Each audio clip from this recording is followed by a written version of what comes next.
right, good morning. We are so glad you're with us with the April Leader Exchange Luncheon, and we are honored to have a friend of the ministry, Lamar Smith. And many people may not know this, Lamar, but you were instrumental in helping Leader Exchange get started in so many things in our city here in Fort Worth. So Lamar, so grateful for you as a friend and a leader in our city, and so grateful to have you here today. So happy to be involved. Thanks for inviting me. Yeah. One thing I know about you, and I've known about you for a long time, Lamar, is that you're from Georgia, Macon, Georgia. And then, so give us a little bit of your background, how you got from Georgia to Texas and the journey here. Sure. I'm from a small town near Macon. Okay, that's right. It's right outside it's of Macon. Almost dead center of the state. Okay. And I tell people it's 100 miles and 100 years south of Atlanta. Okay, yeah, it is. It is. Yeah, it's a small town. And Macon was our big town, 20 miles away. Okay. I grew up there. I went to college in Georgia at Georgia State. I was about to be drafted during the Vietnam War when I graduated college, so I joined the Air Force rather than being drafted and risking being a foot soldier. Right. So the Air Force brought me to Texas, to San Antonio, to go to officer training school, and then sent me up to Lubbock to a year of pilot training. That's how I got to Texas. Texas, and then the journey to Fort Worth was through your time at First Command. True. And it went through from Lubbock, Texas to Warner Robins, Georgia to Fayetteville, North Carolina to Virginia Beach, and then in 1985 to Fort Worth to the headquarters of First Command. You've been here almost 40 years here in Fort Worth. True. That's great. And I love it. Yeah. We're glad you like I say, made such a great difference in our city. So you're very kind. Well, take us back to your time in the Air Force. You signed up to go. Tell us a little bit about that experience and how that affected your leadership really for the rest of your life. Well, all government service loads you up with a lot of responsibility at a very young age. Yeah. By the way, how old were you? Well, I graduated college at 22. Yeah. And so I was 22 and a half when I went in the Air Force. Unbelievable. So after a 90-day wonder school, I'm flying a multi-million-dollar jet, in 90 days. After officer training. Right, I had to become a lieutenant. Sure. The pilots have to be officers.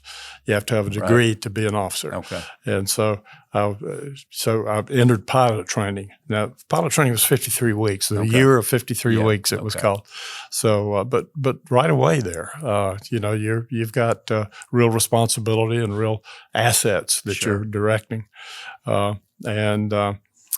So right away, one thing about pilot training, you're a motivated student. Right. You're going to have to take this beast solo, yeah. and your very life depends on it. So you are others. Yes, very much so. You are you're really interested in what the instructors have to say. Yeah. You do your homework. You prepare.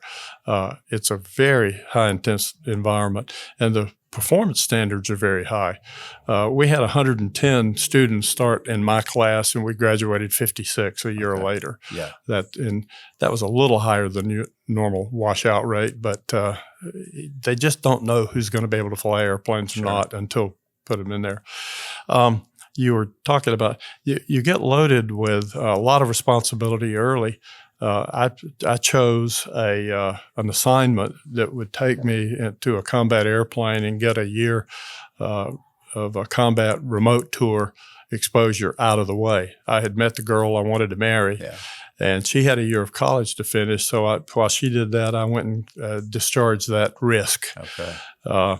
It seemed to me that it would be better for her to lose her fiance if combat turned out badly for me than for us to do something else. Right. 2 or 3 years later, we're married, maybe with a child or two, and then I get a combat tour, and she loses her husband. Yeah. So those are big questions to be asking at 22 and a half years old, right? So how about the pressure of that, Lamar? I mean, going into that, the pressure that was on you at a very young age, that had to play into kind of your leadership and how you handle pressure throughout your career from Vietnam. Anything else is not quite the same pressure that you had to Well, go through.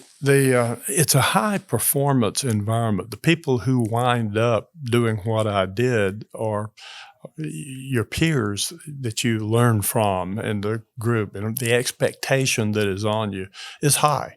And you don't talk about it much with them, but you observe, and they Right. observe you. Yeah. And so peer group is very important. That's In one terms of kind of checking your temperature, so to speak, and kind of where you are, right. And pressure-wise. what you take seriously Right. and what you blow off. But a lot of that does translate to being a CEO of a company. I mean, everybody's kind of looking to you. How are you handling the pressure? How do when Yes. something big happens? How are you reacting? The job in of the company? leader is to see the unseen, Yeah, yeah, and to expect high things, to set the strategy, and then to work with the staff to execute the tactics and let them perform. right, right. What years were you in Vietnam? September of 71 to September of 72. Okay, so Pretty- one year was a tour, right? Yeah. Yeah. Pretty late in the war. Okay. Okay. So and we'll talk about this later, but you got into search and rescue and all of which is phenomenal. How about that transition from the military career to now you're out of the military, you're serving in a company, and then eventually as CEO? What was that transition like? It was exciting. Yeah. I loved being in the military. I was good at it. I got lots of positive feedback. I had quite a promising career going. But after Vietnam, I was convinced there was not going to be any fighting for 20 years, short of an invasion of our shores. And I had served well. If America needed me to fight again, I wanted to be available. I was convinced it wasn't going to happen. So I'd be continuously training for something that wasn't going to happen. I didn't want it to happen. Right. But there's some other factors. Jimmy Carter's draft dodger amnesty program was a troublesome thing for me. Right. Probably the right thing for the nation, but nevertheless, as a Vietnam vet, the society was not appreciating. Right. So all of that was going on. A lot of that was just coming back from that. There's a lot of political stuff going on back in the day sometimes. And frankly, I had a commander that said that the life of a military officer was genteel poverty. Yeah. You don't make a lot of money. No. You can live well. Sure. But I had gotten in a position where I could see in my wife's family and other things, some people were living quite much better than us. And I wanted to see if I could make money. Sure. I was a business major. I felt like I had a business opportunity that would be rewarding. It turned out to be true. And First Command was a perfect fit for you because it's military in background and all of that. It was, yes, all of that. It was also, I was a client, and I had experienced the powerful concepts, and they really shucked away the minutia, and I wanted to be a part of it. Right. I saw that I could, if that was real, and it was, I could flourish. Yeah. Turned out to be true. Did well. Tell me about your faith. Lamar, I don't know. I've known you for a long time. I don't know exactly your faith journey. Share with us quickly your faith journey and then how that's influenced your leadership, because that's what we're about at Leader Exchange is faith-based, faith-focused leadership. So you bet. I was raised in a mainline Southern Protestant denomination, First Baptist, ring a bell, and we were a church-going family. We didn't talk about it a lot at home. We prayed at every meal, but generally they were memorized prayers. Right. My mother, God is good. God is great. Yeah. Well, and my mom, when she would pray in King's English, thee and thou, and so forth. So I went to Sunday school and all of that, and I assumed it was true. I didn't really spend a lot of time thinking about it. And when I was about 12, all of a sudden the minister started preaching to me. It felt like he was pointing a bony finger at me. I'm convinced now that my parents had talked to him and said, it's time. Yeah, Lamar needs. And so I put up with that for a few months. And I wound up walking the aisle and proclaiming Christ in my life. But I didn't have enough information. I had the picture. I think the message was correct, and I misinterpreted it. There's a great, big, beautiful world out there, and it's very interesting. I was in this small town, but I could see on black and white TV and in the Sears catalog that there were lots of interesting things out there. And I'm going to go get me some of that. If I'm willing to give up all that, I might get heaven at the other end. Right. It was a denial thing. I walked the aisle, and I wanted it to be true. I wanted to change. I wanted to be less devious. I wanted to be what I understood a Christian was, but I didn't have enough information, and I don't think I was saved at that point. God's a killjoy and trying to steal your fun, and I'll get serious with him later. So I had walked the aisle when I met Jan, and she had been raised Baptist. She was a real believer, but she admits in college, at the time frame I met her, she had put it on the back burner. It wasn't front burner. So when we got serious about each other, she asked me where I stood on this, and I said, "Oh yeah, First Baptist, yeah.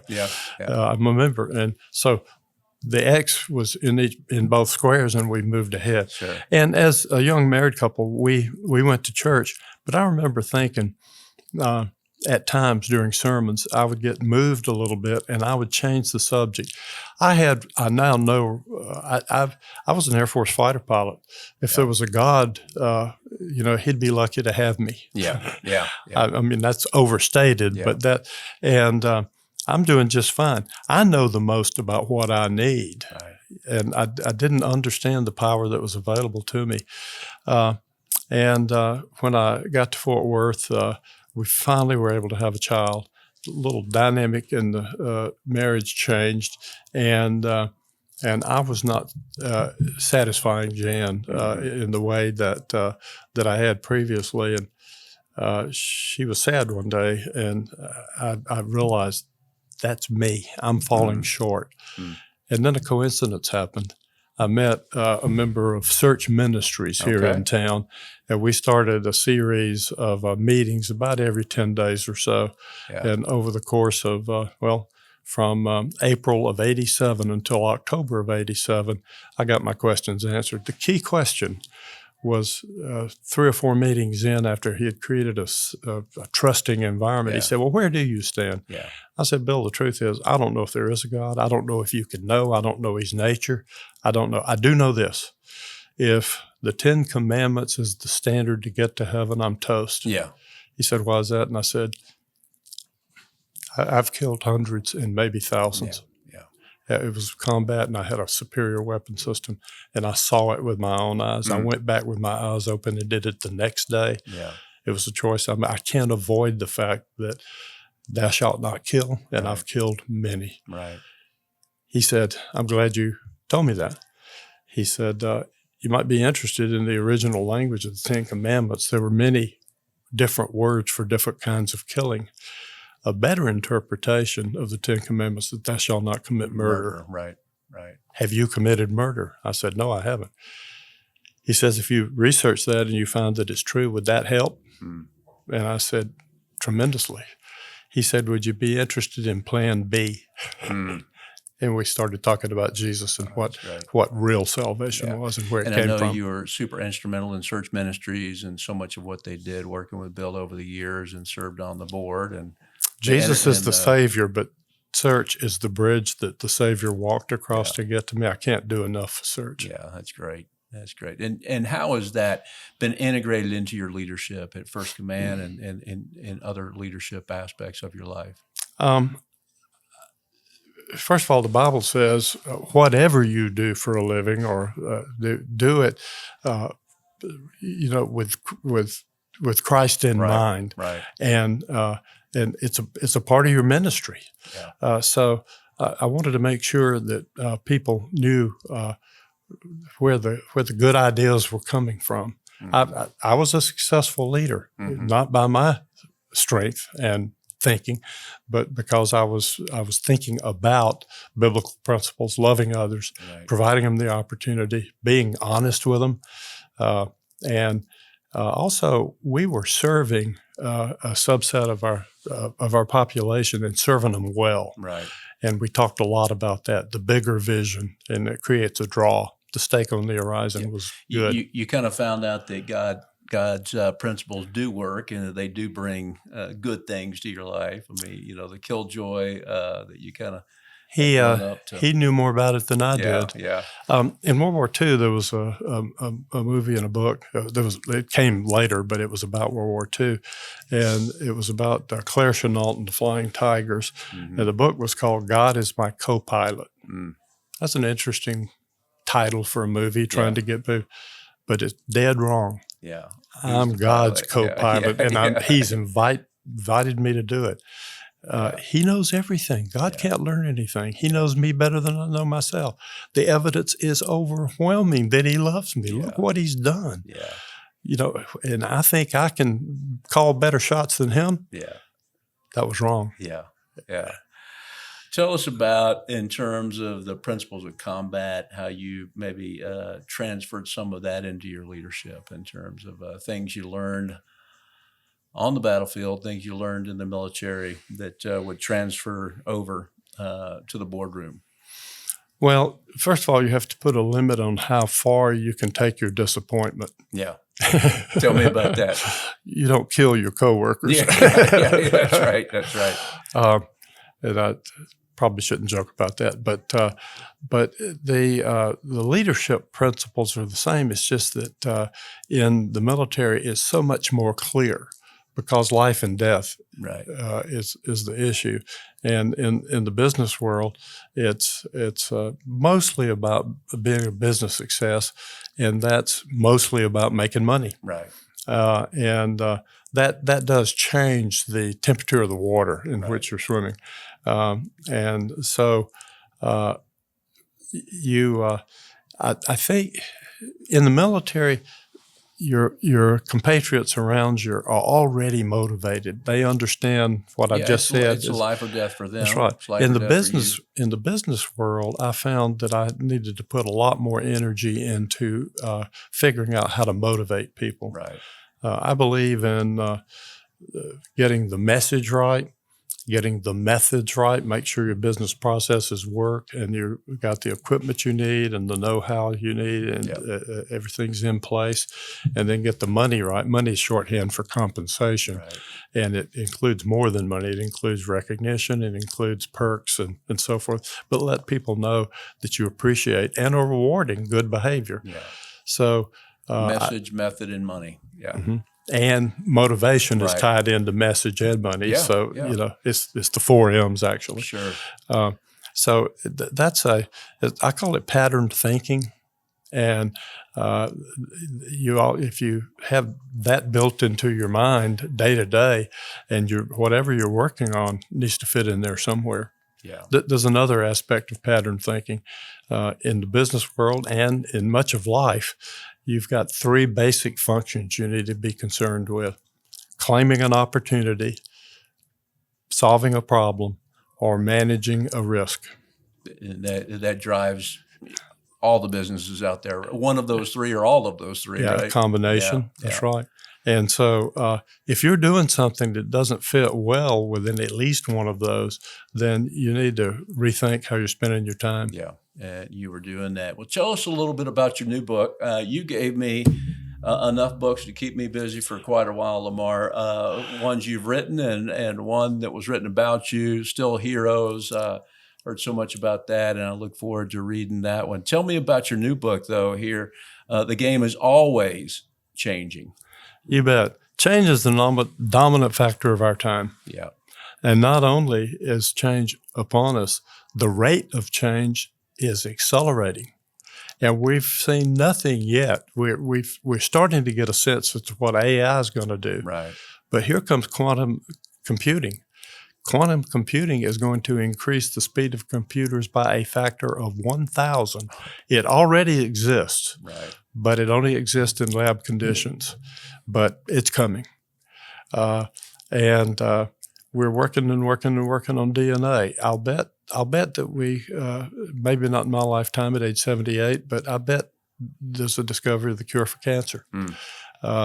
And just a lot of good things and a lot of potential harmful things in all of that change. That's very true.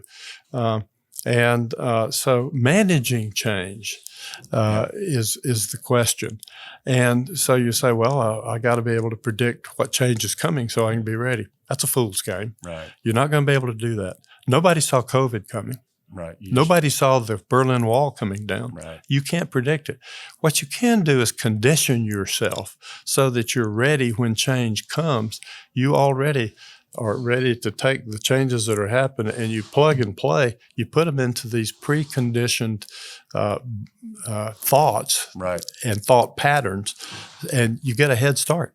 Okay. And so that's what the book is about, is helping prepare people for that change or be ready when it happens and be able to respond to it. Correct? And it's a section on the tools that you have to do that, and it's all about you and how you manage yourself, your attitude, how you develop that. Also, how you work with your team. There are various kinds of teams in life. Your family might be a team. The people at work might be a team. People at church. So the people that you're involved in activities with, how do you participate as a team member or a team leader to manage the change? Yeah, and that's it. And it is a call to action. There's a very powerful word in the military: engage. Mm-hmm.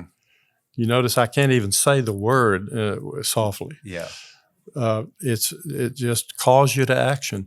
And so we've got a lot of insights and tools in this book, but it's mainly a call to pick the ones that seem potentially beneficial to you and engage and do something about it. Yeah. And the last section, it leads you into developing to discerning a plan to make these changes and to implement them. Because with all the change, sometimes it can paralyze you if you allow it to say, hey, things are changing so quick, I don't even know what to do. So therefore, sometimes we do nothing, yes, which is worse than anything really. Engaging in some form or fashion, and then figuring it out, as you go. Kind of. That's sometimes right. You got to figure it out. I'm going to make a bold statement. Yeah. And I'm not trying to sell this book. That's not what it's about. I've done what's in here, and frankly, I'm very successful financially. Right. Because you've changed. And for instance, when I speak, I bring my books and give them away. Right. So I'm not trying to sell it. Sure. So I'm not saying this I am trying to sell it to get people to take a look at it and implement. This book will change your life. Well, I'm looking forward to reading it myself. Thank you and you're giving so many of these books away today, Lamar. So thank you for your generosity with us as well. So tell me what you got wrong in leadership. What are some things, all of us make mistakes along the way. What would you say you did wrong in leadership? And we'll probably have to land the plane on that one. But well, the biggest single one is very clear, and it's when I started with First Command in Lubbock, Texas. The representative there gave me the names of 15 peers of mine that he had tried to work with that weren't interested. Yeah. But I worked with them, and he was guiding me as to learning how to do the business. And I was able to talk to all 15 of them. I had flown with them. They knew me and so forth. So I was able to get appointments with them. And we did the financial plan for them, and I sold 14 of them. Wow.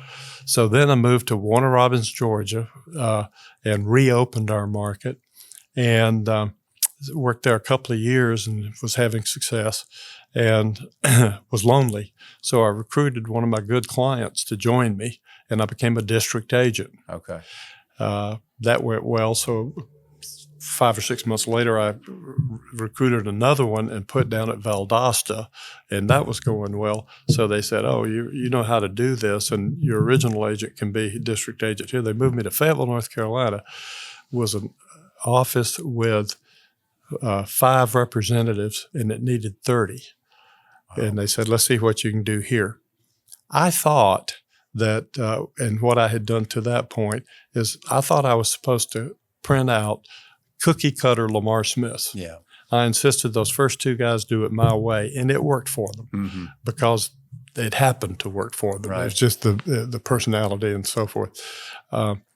But it didn't work nearly as well at Fayetteville. With 15, trying to fill all those positions. And I was trying to conform them all to exactly my way of doing it, and it was frustrating them and Frustrating you and frustrating me and so forth. And I said, "What's going on here?" And I don't remember how the epiphany occurred, but it came to me, or somebody told me, or figured out.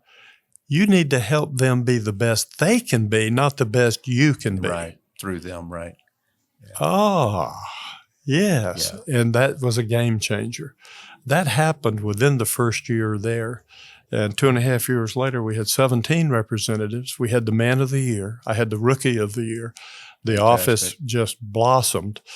And I had heard the founder of the company say that his greatest need were for well-trained agents who were ready to become district agents. He needed more district agents who were well-trained.